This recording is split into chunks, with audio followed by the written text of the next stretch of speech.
Hi, everybody. Welcome back. It's Monday. It's also the 16th day of October, which puts us over the hump time-wise, where we're halfway through. Yep, over halfway through the 10th month already. Oh, that's getting close. Do you know what? We've got a lot to talk about tonight. We're getting closer to... No, we're right in the middle. We're at the beginning. Maybe the middle. Depending on how you want to look at it, I suppose. Had a little rain there, but nevertheless... we've got a nice run of weather in store. High pressure is giving yield to clear, dry, and seasonal conditions for a change. Close to being right where we should be. We're going to flirt with the upper range of that. Temperatures are going to slowly climb from the 60s today, 60s again tomorrow, to the low and mid 70s by the end of your week. No rain in sight. That wasn't the case on today's date in our weather history back in 1989. However, it was the leftovers of Hurricane Jerry that dumped 4 to 6 inches of rain on much of Kentucky, definitely southeastern Kentucky, in only about a 24-hour time span that caused a lot of flooding issues, severe flooding in the likes of Perry and Floyd and Letcher and Pike counties. We are, though, faring quite nicely. And there is a chance for some frost right now, though. Not for anyone in our neck of the woods, so to speak. To the north and elsewhere, they might get in on some tonight, tomorrow morning, but right now, it's not in the forecast. We have mostly clear skies, and I think we'll bottom out close to 39 degrees here in the viewing area. Should keep us out of that distinction. We'll have more, though, on your forecast, as delightful as it is in just a few moments. I've got cameras at 3 separate meetings tonight, plus myself will be taking the camera to the Community Day presentation where all the participating organizations get their checks at that dinner and reception. So cameras everywhere tonight, filming all sorts of news. Will begin as soon as tomorrow. That also is when we'll begin coverage of some football from over the course of your weekend. Middle school, grade school football highlights. I have them. It was a bit painful at the end for some of them, but I'm telling you, they should be very proud and nonetheless still going to make for a good story. We'll be bringing you those highlights and a host of other news and information when I begin next time. Tonight we'll talk about a local racer at the age of 17 winning his first dirt track championship. This racing family has been doing just that for years. In fact, they're taking the other brother to the dirt track world championship later on this week. We'll hear from Chase Hunley in just a few minutes. We'll also hear, I have documents that indicate, they confirm rather, that magistrate, who is still magistrate, even though he's been in prison since the first of the year, Gary Rooster Reisner, will be getting released earlier than what was expected. I'll share with you those documents and what I can on that front in just a few moments. I have something that I thought certainly of interest, and in fact, just over the course of the weekend, I had a discussion with a couple of different folks. We were talking about EHD and the deer population, and of course the effect that it's having, still having, and the effect that it's going to have. And I just have a few bits of information that we're able to pick up from the State Department of Fish and Wildlife in regards to some numbers and where they think it is heading, and I'll head right into that right after these messages. Stay tuned. Much more than diesel specialist, Black Smoke Performance is turning out excellent auto body collision paint and repair results with free quotes and estimates on everything from insurance jobs to that ding you got in the driveway. Custom lift kits, bed liners, winches, and accessories, and full diagnostics and repair on anything gas or diesel, from brakes to fluid changes to major auto repair. If you want it fixed, lifted, painted, customized, or just maintained, just call on the team at Black Smoke Performance in Dixie of Sagersville, 100 May Drive, or 349-8785.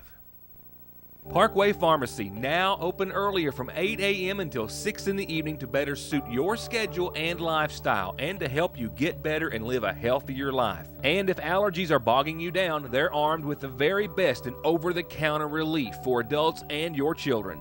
Reach owner pharmacist Jesse Rudd and his assistant pharmacist Megan Castle and their staff at 8 o'clock in the mornings or at 349-4400.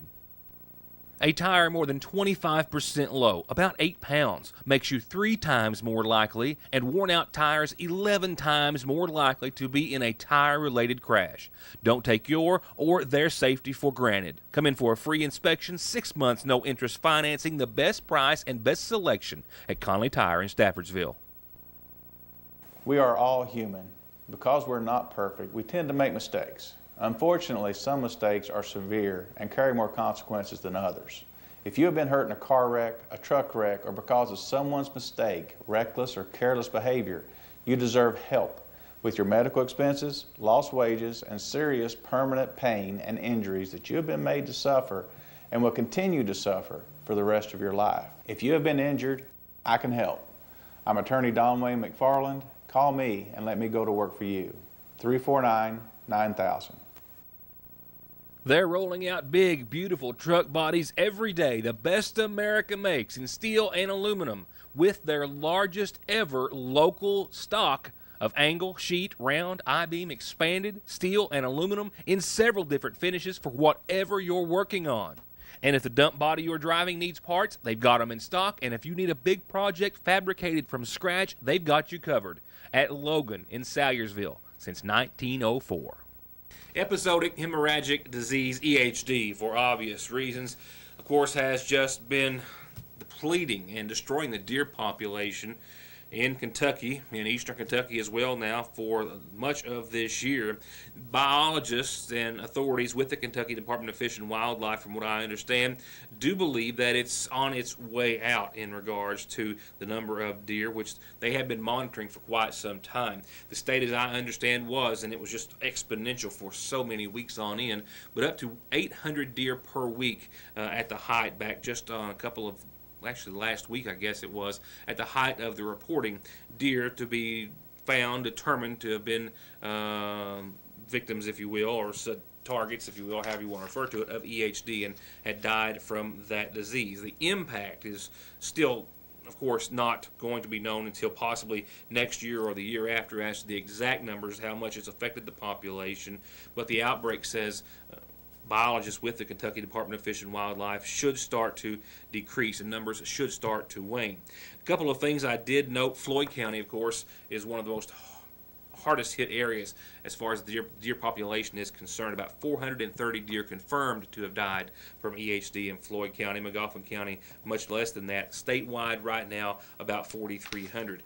Interesting to note that deer can survive EHD if they do contract it, and if they do, they pass that resistance through their genes or genetics down to their offspring. So Band-Aid or a fix, if you will, courtesy of Mother Nature.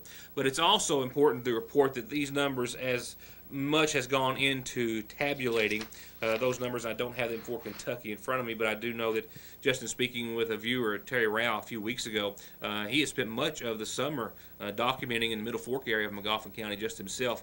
And at that time when we spoke, he had determined that he had already discovered himself 58 deer to have died from what he believed was EHD. And he doesn't believe those numbers have been reported or are part of the numbers that have been reported, even though he's tried to do so. He says as of right now he doesn't think they have been added to the list. So as vast as the numbers are for EHD, I think it's still conservative. I think the number of deer who have died as a result of EHD are much greater than what we even think, and that indeed is a great number. That's just a brief update, and we'll have more on that, I'm sure, at a later time. The only other big thing before we get to local news tonight is something that, of course, everyone in college basketball is talking about, and that is that the Louisville Athletics Association took a unanimous vote, as it was today, and they did fire Rick Pitino, who had been on unpaid administrative leave since September the 27th. They also, in that meeting, appointed assistant coach David Padgett as his interim replacement. They gave him a one-year contract at base salary or base pay of $400,000 from what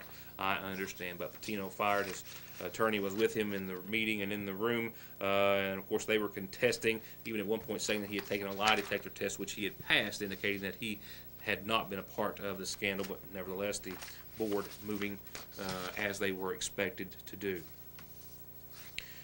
Moving on, I do have court documents that do not say, as they don't pertain to that particular topic, they do not say why Magistrate Gary Rooster Reisner will be getting out of federal prison earlier than his mandated sentencing guideline or time, but they do confirm per court documents that are related to a completely separate case in the Magoffin County court system that he is set to get out several months before his original release.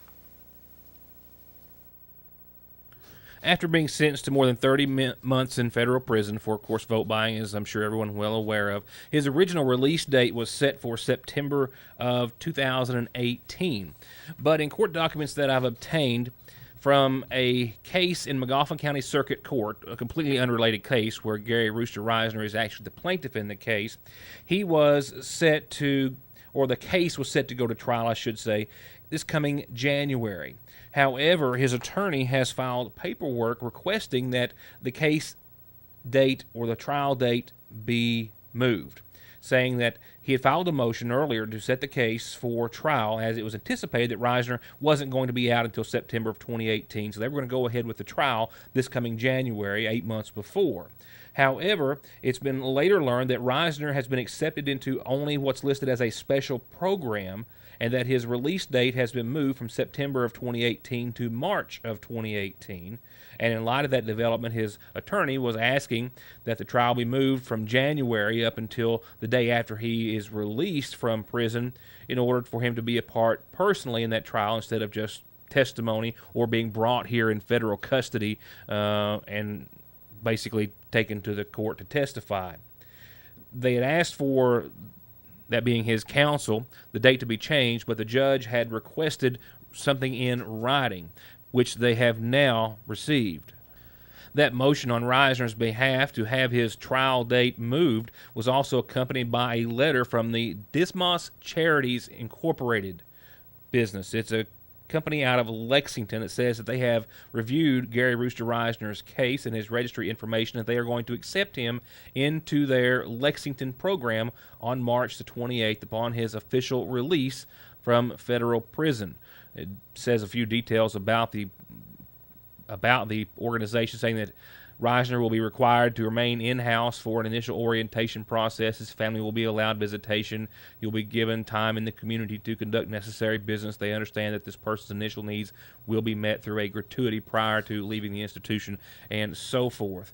The Dismas Charities describes itself as a community reentry program, a halfway house in layman's terms, if you will, that has confirmed that they will be accepting Reisner on March the 27th. While I can also confirm in a related report that both Gary Rooster Reisner and Larry Shepard both argued for their appeal before the court on the 5th day of this month. No decision, obviously, yet, none expected at this time, but as soon as the court takes that into consideration, their argument and reasonings for appeal, which I covered some months ago when those documents first were made public, they have once again made their case for an appeal, and we'll keep you up to date on that as soon as more information is available. I'll be right back. Oh, the sun shines bright on my old Kentucky home. The sun bathes us in the power of its warm glow and brightens our world. Now it can power your life. Cooperative Solar brings you hassle-free solar power from your local Kentucky Touchstone Energy Cooperative. Renewable, affordable, easy. Licking Valley RECC's Cooperative Solar. Join the community. CooperativeSolar.com. Hi, I'm attorney Jeff Lovely. When hiring an attorney, experience does matter. For over 20 years, I've been representing clients throughout Eastern Kentucky. We are a full-service law firm, representing clients who've been injured in car accidents or at work, representing clients who need to file bankruptcy, representing clients who've been charged with a crime. For all your legal needs, contact my office when it matters. We have 2 locations for your convenience. In Sayersville at 349-4522 and West Liberty at 743-1965. Asking for them, and they're finally here. A huge new selection of bourbon and bow ties, many classic bangles and new designs, earrings, necklaces, and little bourbons and bow ties for the little ones. The best selection they've ever had. And their fall decor is some of the best they've ever had too, and that's saying a lot. Gorgeous fall colors to warm your home from the front door to the Thanksgiving table. You simply must stop in and see everything inside the seasonal shop in downtown Sayersville. Like our 100% safe and secure mobile banking app at Sayersville National, we're always working to make your life a little easier. And our mobile deposit feature gives you more freedom and more time to do what you love the most. Just open the app, confirm the amount, and click. You're done. A safe, no-hassle way to manage your money from anywhere in the... Well, you get the drift. Now get the app at Sayersville National Bank. 349-3131. Just when you thought it's gotten as good as it gets better. Appalachian Wireless now offers unlimited text, talk, and 2 gigs of data for as low as $45 a month. But wait, you can also get 5 lines on 8 gigs of data for just $145 a month. Both great deals on the Appalachian Advantage plan, and the savings keep getting bigger. How big? $25 per month, less than the other guys. Taxes due at time of sale. See store for details. Better service, bigger savings. That's today's Appalachian Wireless, an East Kentucky network company. Hi, this is John Harris at Gateway Motors. We're having a get it out of the mud sale. Everything we have is covered in mud, so if you want a good deal, right now is the time to get it. Yeah, no joke, no gimmick. The road construction is killing them. So John has cut another $1,000 off this super economical 2015 Mitsubishi. It's got less than 22,000 miles, new tires, and it's only $69.95. He cut this 08 Crew Cab Dodge 4x4. It's $5,000 below book. He cut $2,000 off this Ford Escape 4x4 XLT to $69.95. And this 2010 Honda Civic with ultra low miles, only $83,000. His price just too low to advertise. Call today for quick pre-credit approval, $0 down, low income approval, and most payments under $200 a month at Gateway Motors in Sayersville, 349 Cars.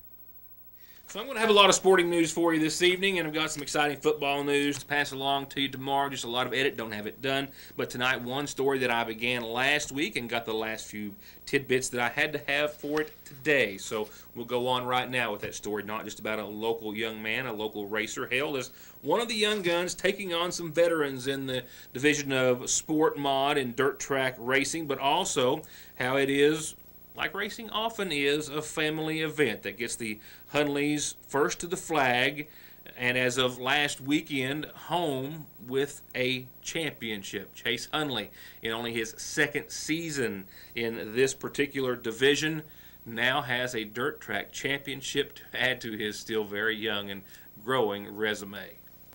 Cody and Chase Hunley's dad, Roger, bought him a pair of racing go-karts when Chase, who's the youngest, was just 5, and the brothers have been each other's biggest fan ever since, with Mom and Dad right there with them. The family spends every weekend from April through October testing and tuning and traveling and racing together. Chase went from go-karts to cars at 12 years of age in the 4-cylinder class.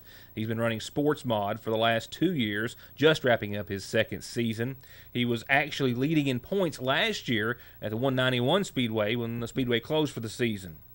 And this year, Chase made Brush Creek at Peebles, Ohio, and the 5-hour round trip his home track, where he started taking home wins as soon as he got there. 201 was shut down and 191 was shut down, so we went up there to the race and we figured out that we were going to win there, so we kept on going back.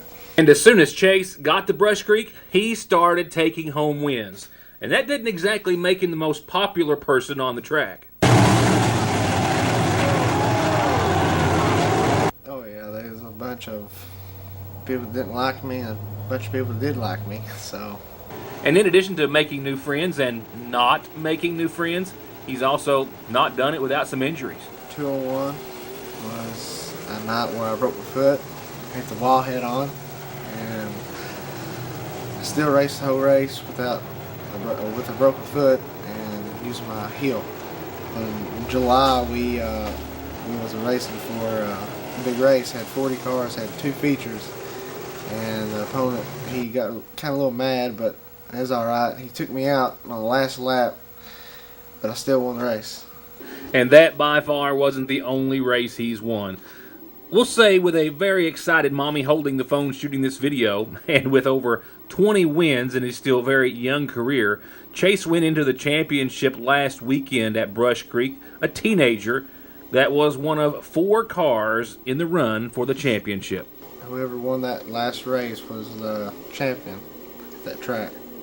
started pole position and led every 20 laps and brought the win home. And as you can probably tell by the video, I think he brought a mommy to tears, definitely to screams. And he also brought his whole family to that race, as he does them all. His dad, Roger, actually flying home from hurricane cleanup down in Florida. So we caught him and asked me if he would fly in to come and take us to the racetrack for this championship race, and he did. He come in, we borrowed a truck from Johnny Green, and thanks to Johnny Green. And Dad got the truck and we pulled it down to Brush Creek, and I want to thank Mom for everything that she does. She makes food for us, washes our race suits, cleans our helmets. She gets a little excited whenever she records. Most people might know that, but yeah, she does a good job. It's the best track I've ever raced on in my life. People, Mom, Dad, brother, girlfriend.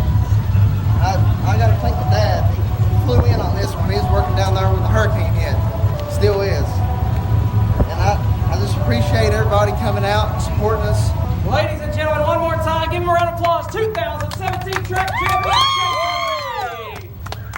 Chase also wanted me to be sure to thank all of his sponsors: Cropper Racing Engines, Bodies by Shannon. A lot of family names on here as well. M&R Trucking, his papaw. Joey Hunley Trucking, his uncle. J&H Wholesale, Johnny Minnick's Tire. S&J and Sons Trucking, the family trucking company. Blanton Trucking, and he also wanted me to remind you that there's more space on that car if you'd like to have your name attached to it as well. Because, of course, even on a winning team, new sponsors are always welcome.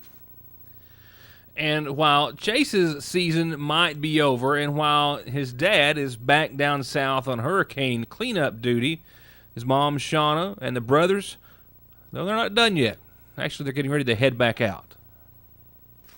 As for the brothers being each other's biggest fan, Chase is actually, while their dad Roger is still down south in regards to hurricane efforts and cleanup there, Chase is pulling Cody and the rest of the family to the Dirt Track World Championships at the Portsmouth Speedway this week. They leave on Thursday, and they're going to be a field of about 100 in hopes of being in that field when it narrows down to the big race. We wish them well.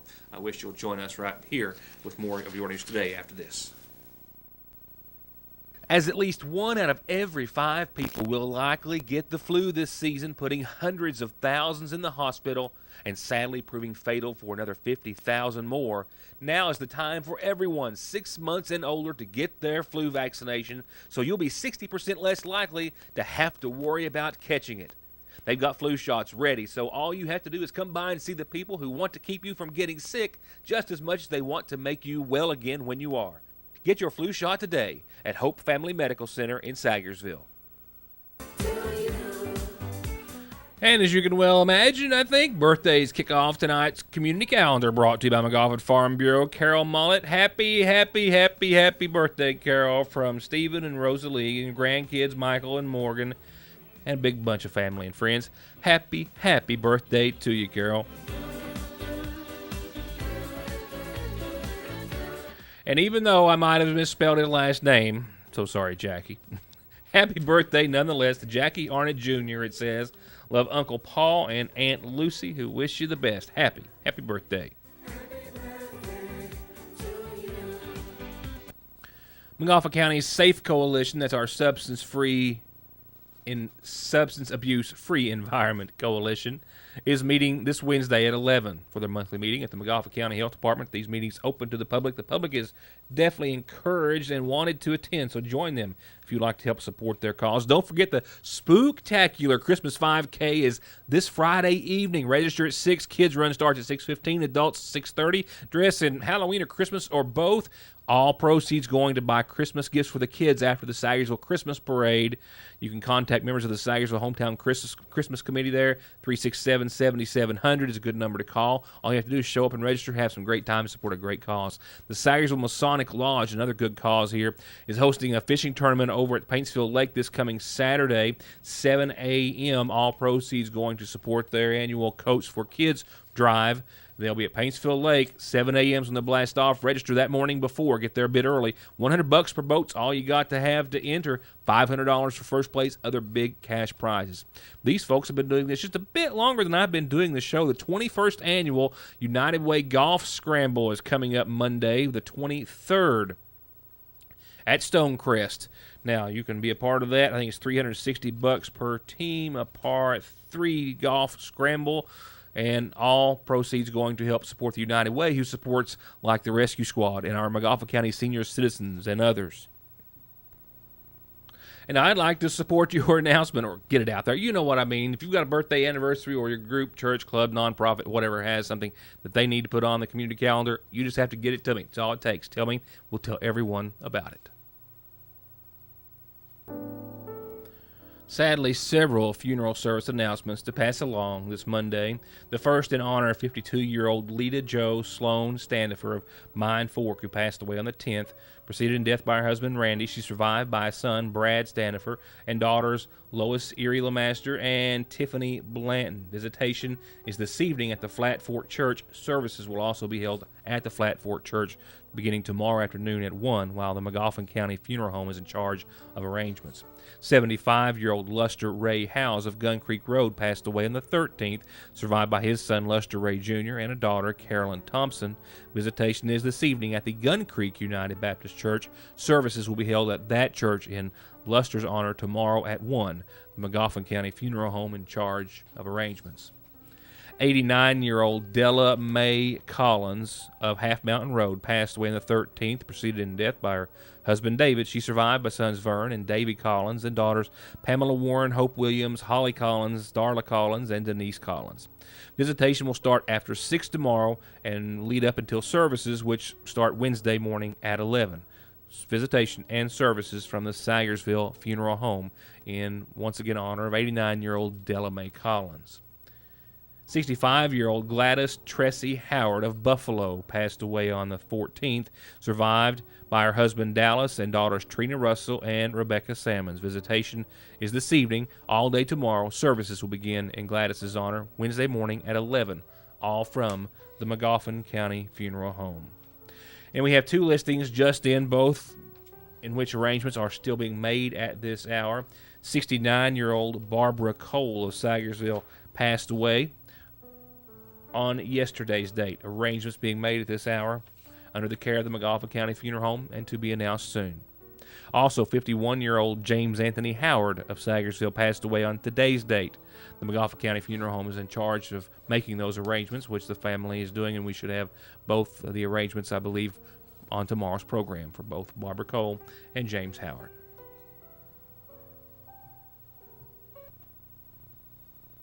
Lastly, for this evening, though, it's your Licking Valley RACC forecast, which is pretty much on par. We don't say that very often. We're usually to one extreme or the other, 1 month ahead or 1 month behind weather-wise in Kentucky. Not so much this week, and it's going to be a nice week to boot. 39, mostly clear tonight. Winds out of the north, 5 miles per hour or so, becoming calm. And then see what happens thereafter. Another day in the 60s tomorrow, but nothing but sunshine and clear skies above. Cooler, dry, but clear, nice. 65 and 40. Well out of the frost. I don't think we're going to, if you're in the viewing area, TV-wise, not internet-wise, but if you're in the viewing area, we're going to be out of the frost tonight with that low of 39. We should be fine tomorrow night as well. Wednesday, even though we're going to hit 38, I think we'll still be out of the frost for now. We're not going to get our first taste of it this week, I don't think. We'll have more on that tomorrow, but definitely not tonight, I don't think. 71, 38 Wednesday, and then temperatures just continue to roll right on.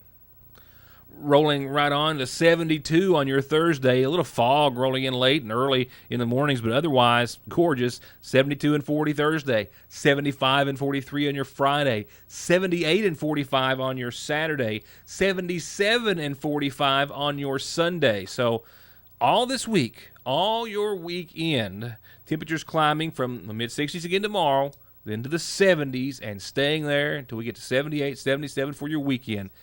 That might be all of it, because Monday of next week is when we have our next system that rolls in that changes things up. But between now and then, another beautiful forecast. that's it for this Monday. If you caught the first 30 seconds of the show, you already know that I have got enough news and perhaps maybe even more than I can work in for the rest of this week. But we'll start doing just that on tomorrow night's show. Thanks for watching and have a good night.